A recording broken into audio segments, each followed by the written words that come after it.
Halo, selamat pagi anak-anak. Perkenalkan, nama Ibu Devi Oktaria. Di sini Ibu mengajar IPS dan PPKN kelas 789. Salam kenal ya. Oke, sebelum kita memasuki pembelajaran pada hari ini, ada baiknya kita berdoa terlebih dahulu. Berdoa dimulai. Berdoa selesai. Setelah kalian menonton video pembelajaran ini, ada baiknya kalian mengabsen terlebih dahulu ya, karena absensi itu penting.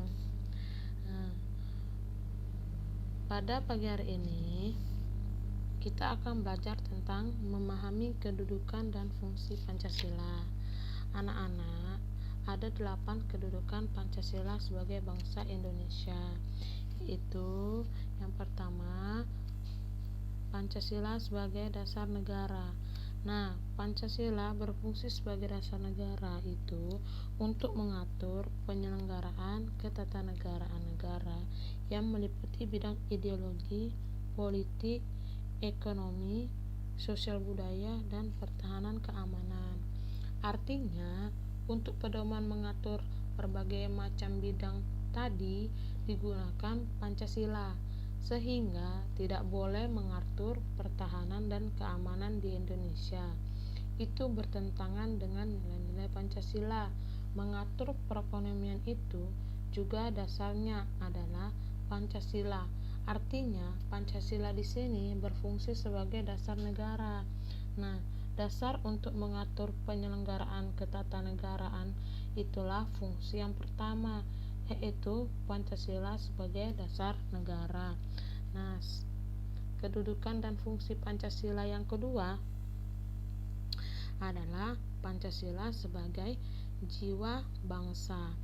Nah, Pancasila sebagai jiwa bangsa berfungsi agar Indonesia tetap hidup dalam jiwa Pancasila.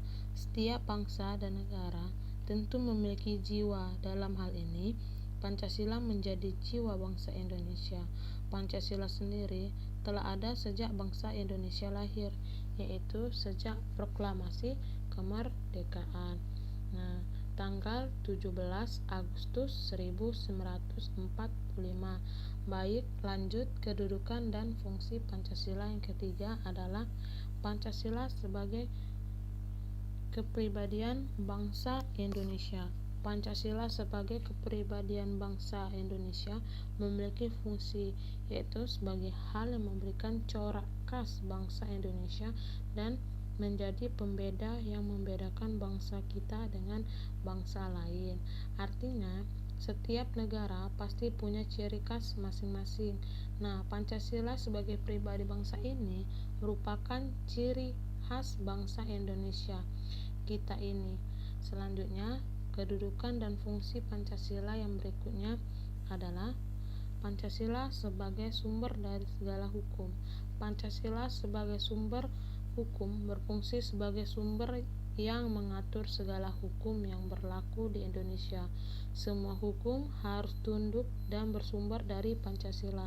Setiap hukum tidak boleh bertentangan dengan Pancasila. Setiap sila Pancasila merupakan nilai dasar, sedangkan hukum adalah nilai instrumental atau penjabaran dari nilai dasar. Nah,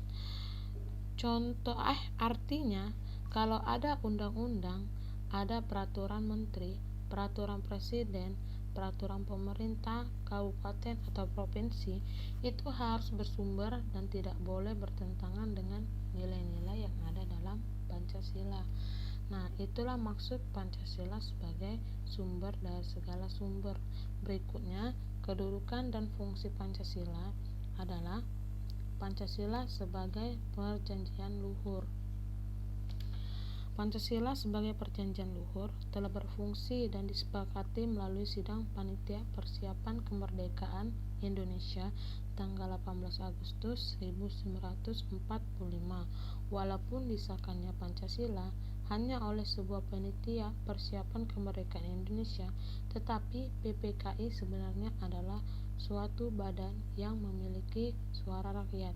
Jadi, Pancasila merupakan hasil perjanjian bersama rakyat.